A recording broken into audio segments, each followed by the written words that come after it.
Hello, everybody. I want to thank you very much for joining us this evening. My name is Linda Abraham, and I am the president of Accepted and the moderator for today's webinar. I want to welcome all of you to Residency Applications, How to Match, to be presented by Cydney Foote. Before we start, a few housekeeping items. Cydney may ask a question during the presentation and ask you to raise your hand in response. You can do so by clicking on the hand icon, two icons underneath the horizontal orange arrow on your control panel. Please raise your hand when you find it. And don't wave it in front of the monitor. That won't do any good. But please do raise your hand. Okay. I think more of you can do that. If you could click on the hand icon, and that's the equivalent to raising your hands. Again, it is two icons underneath the horizontal orange arrow on your control panel. Okay, please raise your hands. All right. Okay, now we're getting some action. Okay, thank you very, very much. I appreciate it. And the next thing I'd like to ask is, I just want to mention is that when you leave, you will receive a brief survey. Please fill it out. We value your feedback. Finally, I'm thrilled to introduce Cydney Foote, who will present Residency Applications, How to Match today. Prior to joining Accepted, Cydney worked as an administrator at the University of Washington School of Medicine. Using her healthcare experience, storytelling skill, and eagle editing eye, Cyd has been helping Accepted's clients gain acceptance to demanding residency programs since 2001. Typical of the feedback I received from Cyd's clients is this comment: "The match went great. I got matched with my #1 preference. My personal statement and CV caught their eye for sure." She is also the author of the ebooks Write Your Way to a Residency Match and Write Your Way to a Fellowship Match. Without further ado, Cydney Foote and Residency Applications, How to Match. Thank you for that introduction, Linda, and welcome to everyone here. It's getting to be that time of the year when third-year medical students really start to scramble on their residency applications. Knowing how stressful this time could be, I wanted to host a webinar to talk about how you can get through the next few months with as few headaches as possible. To get started the right way, let's look at how you can avoid the wrong way. With residency applicants, I've seen 6 mistakes come up way too often. The first one is explaining why you went into medicine, otherwise known as recycling your med school essay.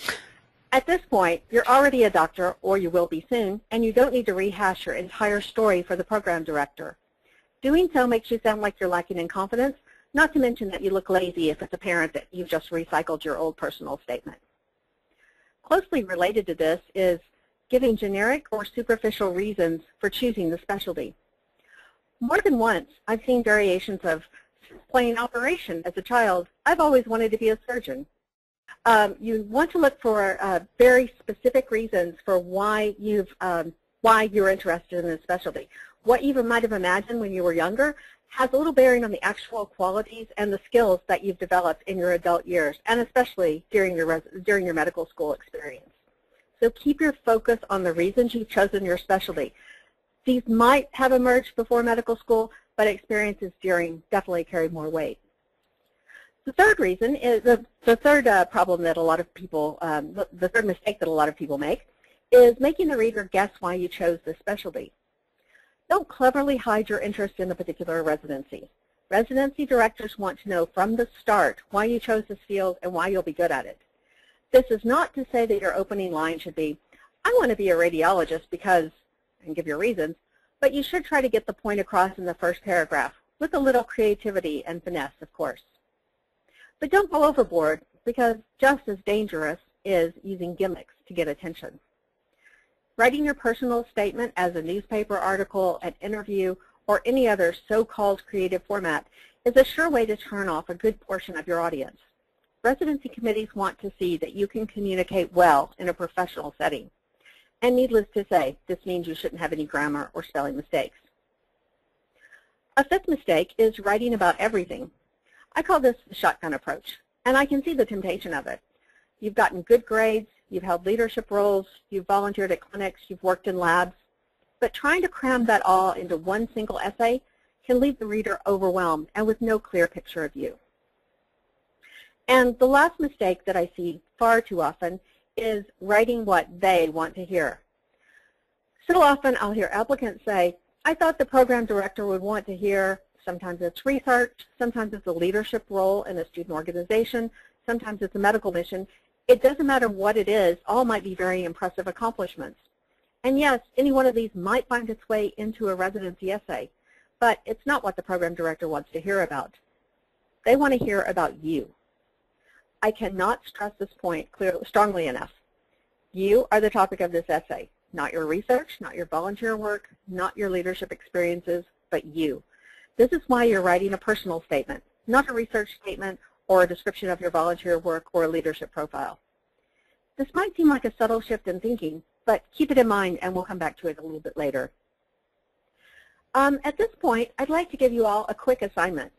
I want you to jot down on a piece of paper or type in a text box the 3 or 4 main things that your chosen specialty is looking for.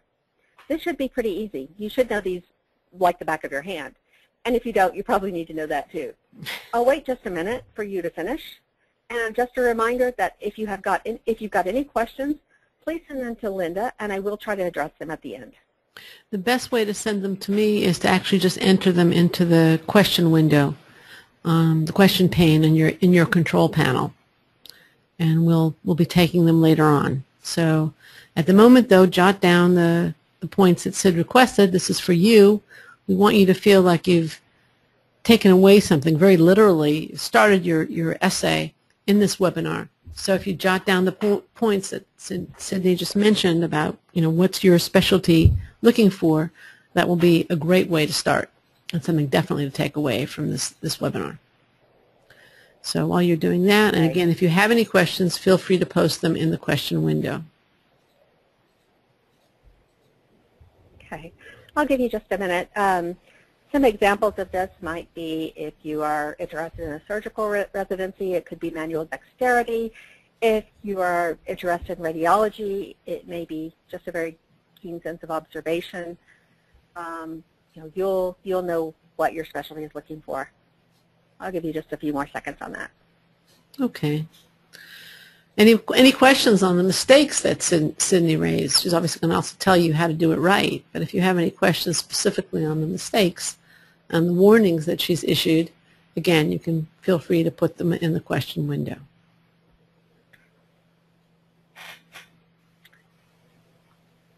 Okay, let's go ahead with the next part. So, like Linda said, we have talked about what not to do, but you might still be staring at a blank piece of paper and not knowing how to get started. This isn't unusual. This can be a very intimidating process for people. And writing personal statements is not something that most people do frequently. Hopefully you've been focusing on medicine in recent years and not your writing skills. So how can you get started the right way? Actually, you've already done it with that list that you just jotted down. A personal statement is, at its core, built around the 2 things that you already know. The first is your specialty. What are the skills, approaches, personalities, etc., that are valued in this specialty? How did you learn about them? How did they affect your interest in this field? And also, your story. What are your significant experiences in this specialty, in medical school, and in general that you want to share with the admissions committee? Linda, are you still there?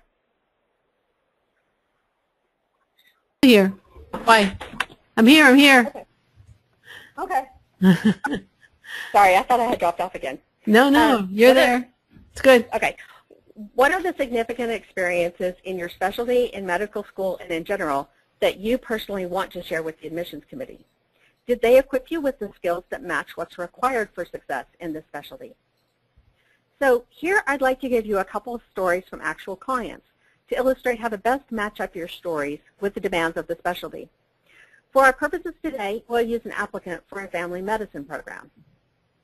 You can see across the top of this graph some of the basic skills that are required of a general practitioner. Those can be rapport with patients, attention to detail, investigative skill, ability to work with others. These might look a bit like the ones that you've already written out for yourself. Along the side are different stories that this applicant is considering telling in her personal statement.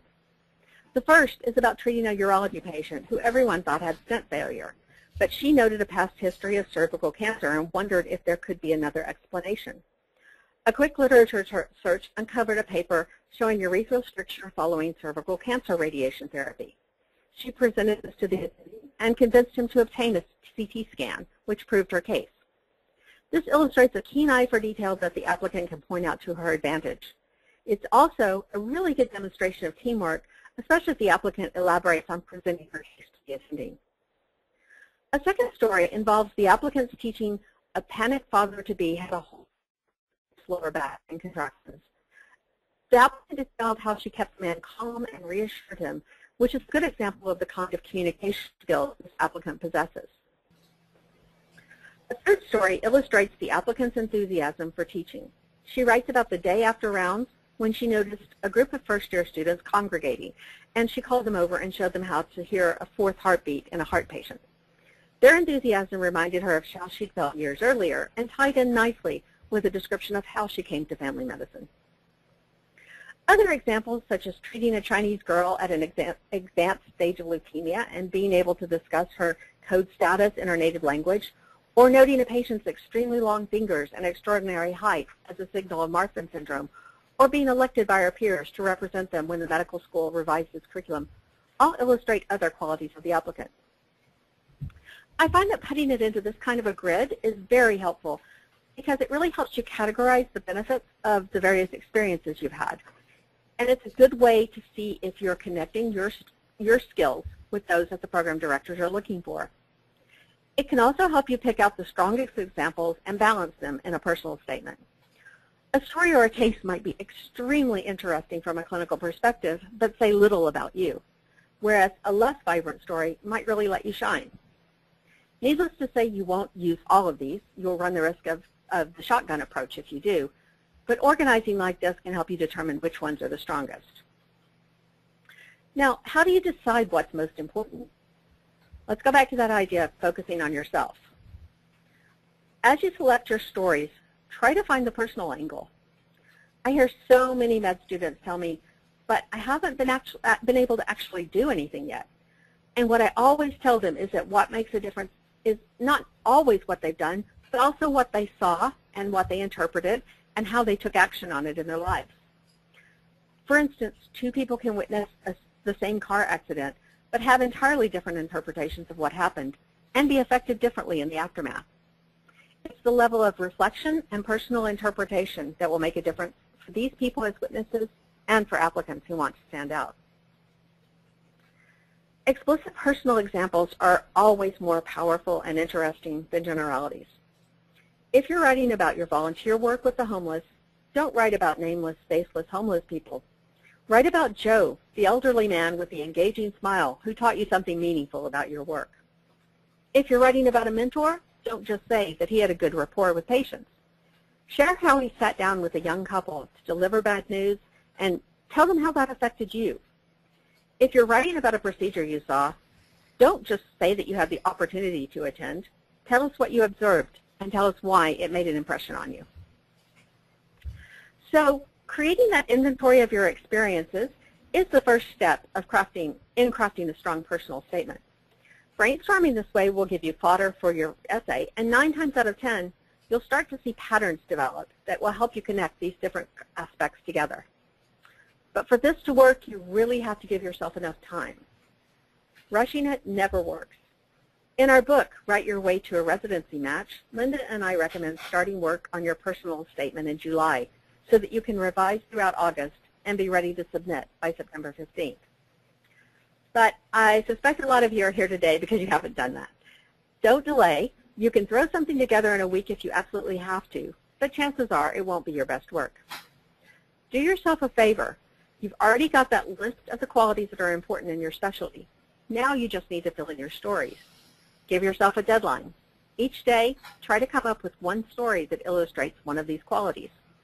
If you do this, then by this time next week, you'll have the basic ingredients for your personal statement. Finally, I'd like to address a question I'm asked again and again. Will the same personal statement work for every program? I'd like to share my experience from the University of Washington School of Medicine. We received applicants from many extremely qualified candidates. What really stood out were those that mentioned a specific interest in our program. from reading up on one of our research programs and tying that into their own research interests to identifying personal connections to the Pacific Northwest. When it comes down to the wire, is it really going to make a difference in who's chosen? It probably won't outweigh poor USMLE scores or disappointing evaluations from your rotations, but from a crowd of equally qualified applicants, that extra step can really help your application stand out and distinguish you from the rest. But I'm applying to so many programs, I hear you say. That's okay, everybody is, and I don't really recommend you do a separate essay for each one. Instead, you might want to strategize some broad categories of applications. These might be a focus on the programs. For instance, you might have one application that you send out to schools that have research interests, and for another that are wholly focused on clinical aspects. That way you can detail your academic and your research accomplishments in one, while in the other one you talk more about patient care. You might also talk about patient populations. For instance, you'll see very different patients in an urban location than you would in a rural posting. So you could have different essays to address in each setting. If a certain demographic especially appeals to you, this can be an age demographic or a certain ethnic background or anything, then you might want to mention that too. You might also want to mention location. This is a very strong issue, especially for residents who are under a lot of pressure. A strong support network is great. Proximity of family members or other support network, or any other drug location can be an advantage for you. Then all you have to do is give each personal statement a different name, research or rural medicine, so you can keep them straight. And of course, if you have a top program you'd really like to join, it never hurts to personalize it with specific references to faculty members, facilities, and research programs. So, what can you do today? I realize that I've just given you a lot of information, and it might seem overwhelming. I'd like to leave you with a short task list to help you get started. The first is get your recommendation letter squared away if you haven't yet. And if you already have, touch base with your recommenders to let them know exactly where you are in the process. This will really help keep them engaged in your application so that later, when you might want them to make a call for you, they'll hopefully be more willing to do that. Second, you can refine, or if you haven't already done so, create your school list. Don't do this alone. Talk to your advisors, talk to any attendings you know, talk to anyone you can to find out more information about the different programs. And the third is to start writing. At this point, diving right into your personal statement might really be premature. Instead, start working on your inventory. Once you have some ideas on paper, you'll find that it gets easier to add more and more and more, and before you know it, you'll be ready to submit. Okay, at this point I would like to stop and see if there's any questions.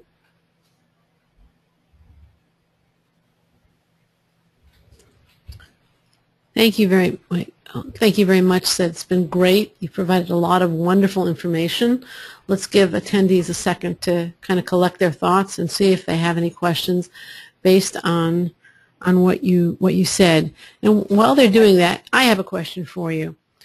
Yeah. Is there are there any distinctions between, let's say, a surgical or a primary care specialty as opposed to a surgical residency? I mean, that you can kind of lay out as generically or in category ways that applicants should keep in mind? I'm not sure I understand your question. What do you mean? In other words, I'm going to guess that people applying to primary care specialties, that the need for communications is much greater than, for example, if they're applying to a pathology residency.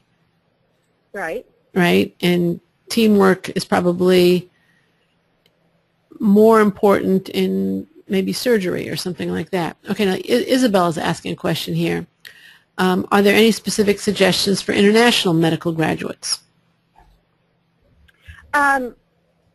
Well, what kind of international are we talking about? Are we talking Caribbean schools, or are we talking practicing physician from another country that is looking to do a practice in the U.S.?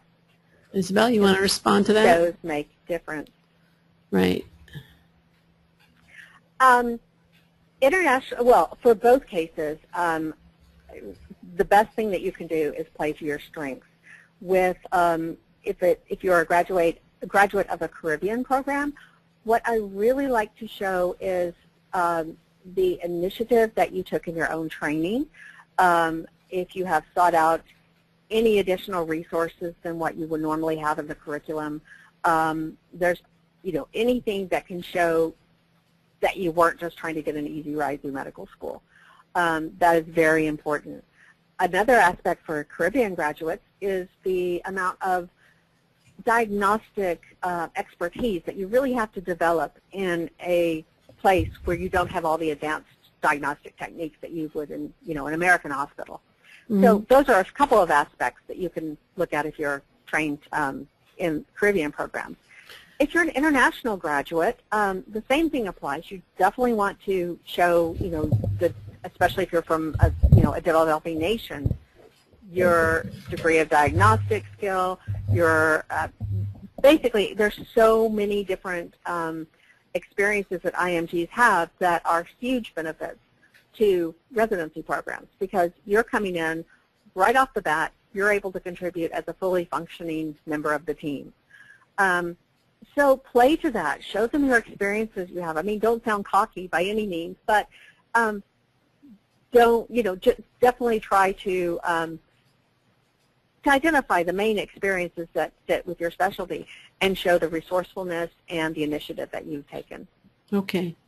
And actually, Isabel clarified that she's not a graduate of a Caribbean program. She's an international, graduate from an international medical school.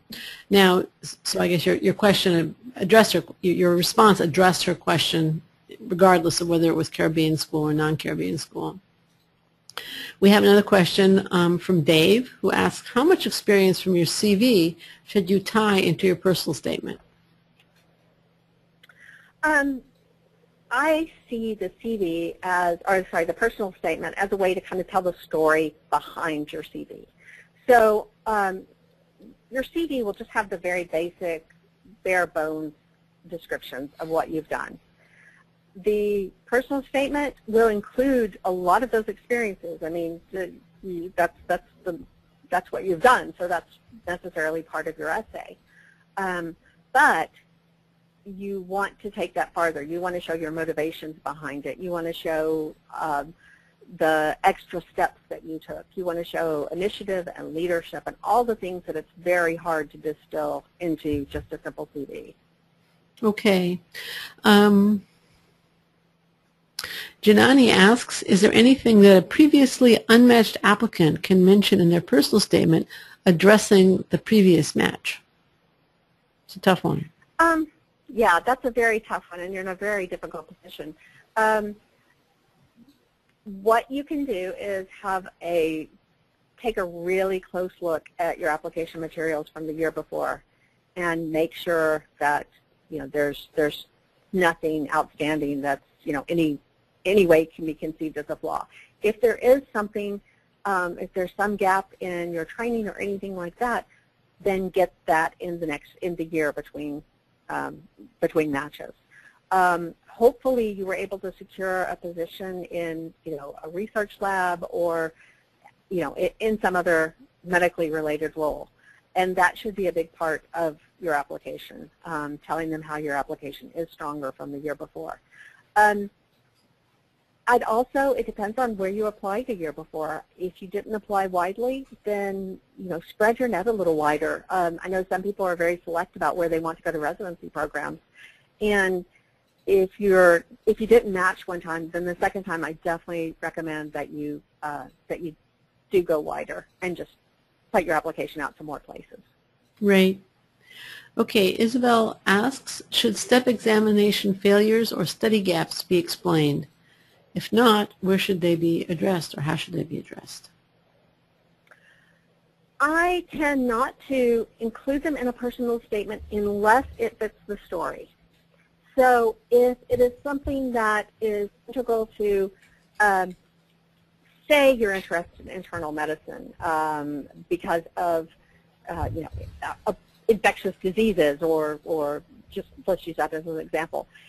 If that is if you had problems with your study or with classes in medical school because of, about a malaria, and it kind of fits into that story, those times I would really bring it in and explain it, but not make it the focus of your essay. But in general, I really don't tend to, I think that is a very negative way to present yourself. I've never seen clients or seen applicants who did well just by making that the focus, by trying to come up with excuses for, a weakness. You can show how you've made it stronger. You can talk about the extenuating circumstances and then that you got over it and reached some other accomplishment. In those cases, it could fit into your story. But, I don't think it's necessary to bring up in your application. If it's a big issue, then I will be asked about it at your interviews. And they should obviously prepare to be asked and have an answer at that point. Yes, absolutely. Okay. Any other questions before we close from the audience here? You've been a marvelous audience. If you have additional questions, please feel free to raise them. You can also contact us on our Facebook page or LinkedIn group later on. Our Facebook page is at facebook.com/accepted. We also have, here's a good question. How long should it be? It's also from Isabel. The general rule is 1 page, and that is, you can best tell that if you put your essay in Courier New font at 10 points and adjust your margins to 0.8 and 0.3.